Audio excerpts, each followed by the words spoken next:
Ku mwaka umwe ibishorobwa biba bimaze kuba bikuru bigatangira gutera amagi mu butaka.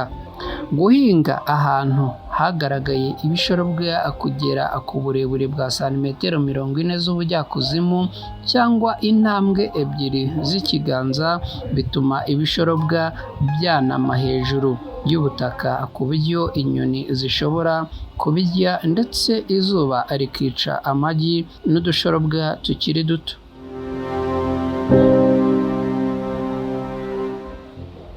RAB ishishikariza abatuye ku nkombo guhingira rimwe imirima yose yagaragayemo ibishorobwa kuko bifasha mu kubirwanya.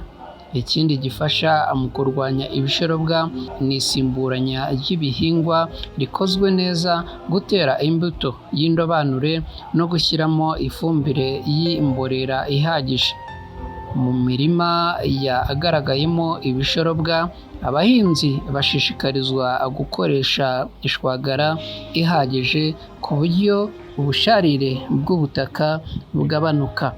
Abahinzi bafite imirima yagaragayemo ibishorobwa bagirwa inama yo kubitoragura no kubyica babimenagura cyangwa bakabitwikira mu mwobo bakoresheje umuti, ariko bigakorerwa mu mwobo muremure. Mu buryo bukoreshwa mu guhangana n'ibishorobwa harimo no gukoresha imitego y'urumuri yabugenewe igafasha mu kwica ibivumvuri bikuze, bityo bikagabanya umubare w'ibishorobwa.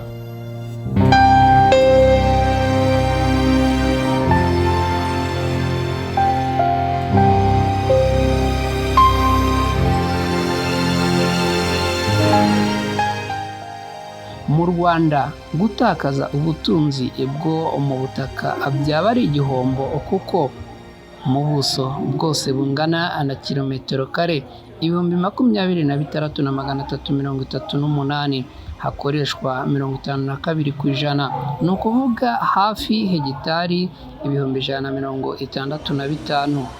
Mu mwaka w'1998 ikigereranyo cy'ubuso bw'ubutaka buhingwa cyanganaga na hegitari 825, ni ukuvuga 60% by'ubutaka bushobora guhingwa.